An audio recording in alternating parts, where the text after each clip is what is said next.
La historia bíblica de Israel está profundamente entrelazada con la revelación de verdades espirituales y celestiales. A lo largo de las Escrituras, tanto en el Antiguo como en el Nuevo Testamento, los eventos y las instituciones terrenales de Israel se presentan como figuras y sombras de una realidad espiritual mayor que se manifestará plenamente en lo porvenir. Esto es clave para comprender cómo el plan de Dios, revelado de manera progresiva a lo largo de la historia, apunta a algo mucho más glorioso y eterno, los bienes celestiales reservados para los creyentes. El autor a los Hebreos en el capítulo 8, versículo 5, refiriéndose a los sacerdotes levitas que presentan las ofrendas según la ley, dice: los cuales sirven a lo que es figura y sombra de las cosas celestiales, como se le advirtió a Moisés cuando iba a erigir el tabernáculo, diciéndole: mira, haz todas las cosas conforme al modelo que se te ha mostrado en el monte. Este versículo nos enseña que, incluso el tabernáculo y sus servicios, que fueron cruciales en la vida religiosa de Israel, eran solo una sombra de una realidad celestial. Del mismo modo, Hebreos 10:1 nos dice que la ley, teniendo la sombra de los bienes venideros, no la imagen misma de las cosas, nunca puede, por los mismos sacrificios que se ofrecen continuamente cada año, hacer perfectos a los que se acercan. Aquí se nos revela que los sacrificios del Antiguo Testamento, aunque necesarios en su momento, no eran más que una anticipación imperfecta del sacrificio perfecto y único de Cristo. Y en Colosenses 2:17, Pablo reafirma esta verdad diciendo que todo lo cual es sombra de lo que ha de venir, pero el cuerpo es de Cristo.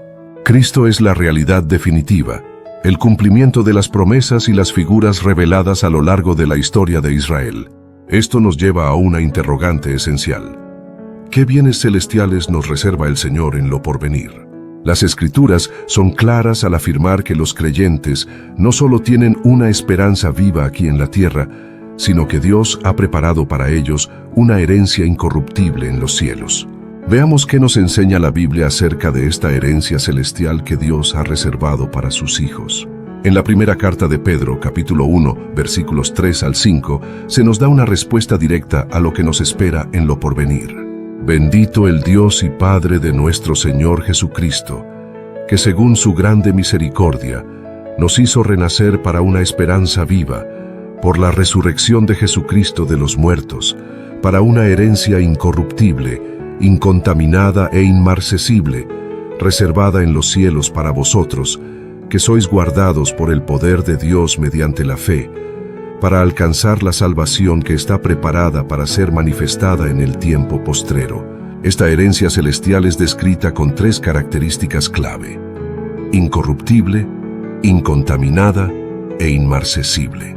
A diferencia de las riquezas terrenales que pueden perecer, ser contaminadas o perder su valor, esta herencia es eterna y pura. Es algo que no puede ser destruido ni manchado por el pecado o el paso del tiempo. Esta es la promesa de Dios para aquellos que creen en Él y han sido hechos hijos suyos por la fe en Jesucristo. ¿De qué herencia se trata?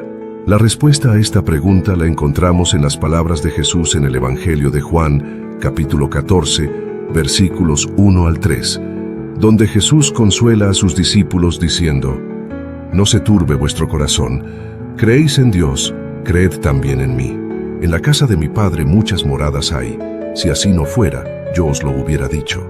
Voy pues a preparar lugar para vosotros, y si me fuere y os preparare lugar, vendré otra vez, y os tomaré a mí mismo, para que donde yo estoy, vosotros también estéis. Jesús nos promete un lugar en las moradas celestiales.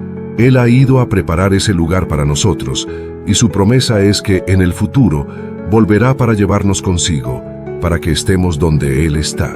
Esta es la esperanza gloriosa del creyente, una morada eterna en la presencia de Dios. La Biblia nos da varios nombres para referirse a este lugar celestial que Dios ha reservado para su pueblo. Estos nombres no solo nos revelan diferentes aspectos de esta ciudad, sino que también nos ayudan a entender su naturaleza y su propósito en el plan eterno de Dios. Jerusalén celestial.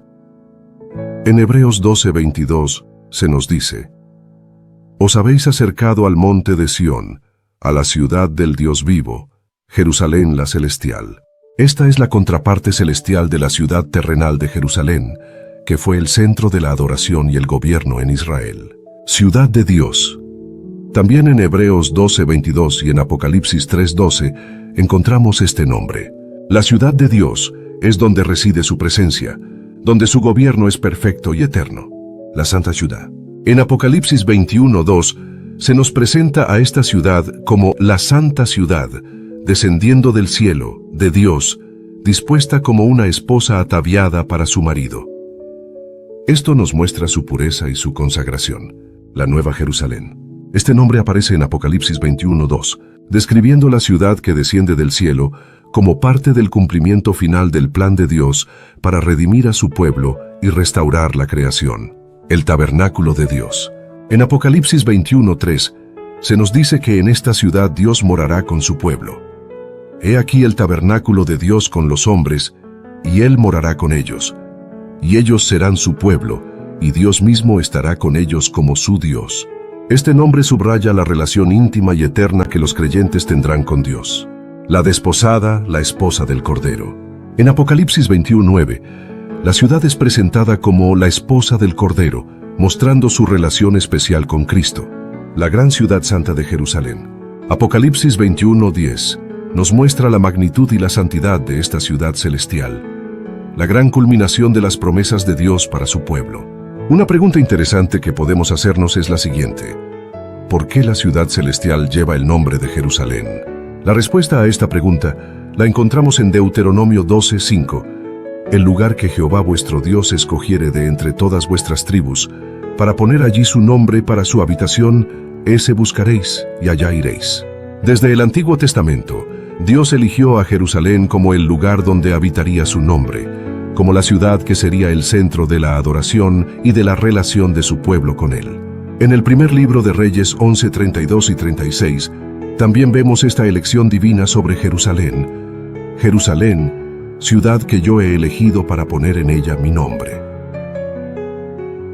A lo largo de la historia de Israel, Jerusalén fue el lugar donde el templo de Dios fue edificado y donde la presencia de Dios residía en medio de su pueblo. Así, la Jerusalén celestial es una continuación y cumplimiento de esta elección divina. Es el lugar donde Dios morará eternamente con su pueblo, donde no habrá más muerte, dolor ni llanto, y donde todo será hecho nuevo. Apocalipsis 21:4-5. Lo que hasta ahora eran sombras, se vuelve una realidad clara en la increíble visión que el apóstol Juan tuvo de la ciudad celestial. Prepárate para explorar una revelación que cambiará tu perspectiva de lo que viene en la siguiente parte.